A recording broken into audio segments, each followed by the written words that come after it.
As we journey through this Holy Week, we are invited in a special way to reflect on the profound love and the sacrifice that define our faith. This is such a privileged and a sacred time that we turn our hearts towards the events that changed the course of history through the suffering, the death, and the resurrection of our Lord.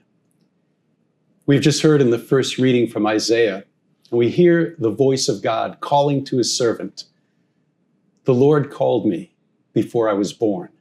While I was in my mother's womb, he named me.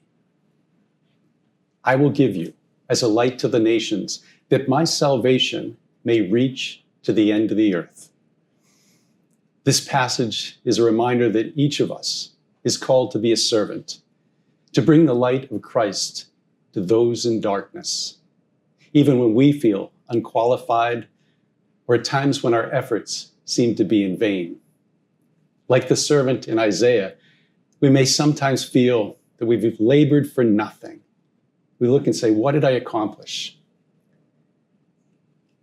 But we need to remember that our efforts, united with the Lord, and he is the one who gives us the strength to persevere through the long run.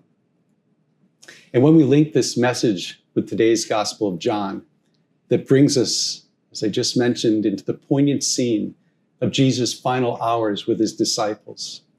It's during this Last Supper that Jesus declares, very truly, I tell you, one of you will betray me. Just imagine for a moment the weight of that moment, of the impending betrayal. Yet in the midst of this sorrow, Jesus doesn't focus on that. Instead, he focuses on teaching his disciples, as he says, I give you a new commandment, that you love one another, just as I have loved you.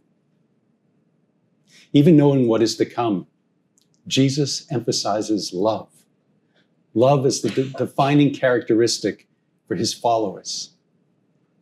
In the same setting, we witness Peter's declaration of loyalty, but also Jesus' prediction, will you lay down your life for me?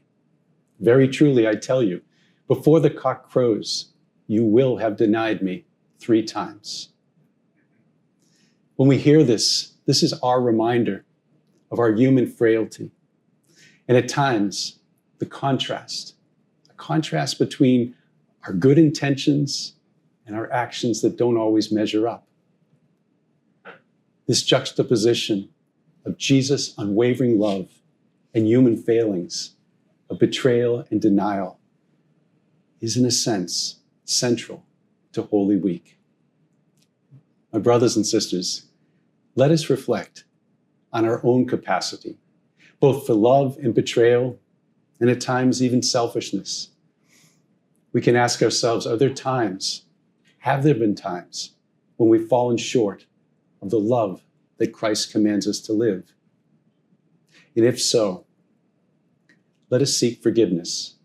Let us seek reconciliation by humbly going to confession and having our souls washed clean and strengthened by his grace. And let us also seek forgiveness from those that we've sinned against. My brothers and sisters, this Holy Week gives us great readings like today, that though dealing with doubt and betrayal, they remind us of how God's love ultimately prevails, even in the times of darkness and suffering and doubt. For it is through Jesus' sacrificial act of giving his life for all mankind that we have been redeemed. May we find the strength to grow closer to God and our families and all that we're called to serve through our prayer, through the sacraments of confession and the Eucharist, and through the simple works of charity that God presents to each one of us in our ordinary days. May we accomplish these works with God's grace and inspired by his sacrificial love for each one of us.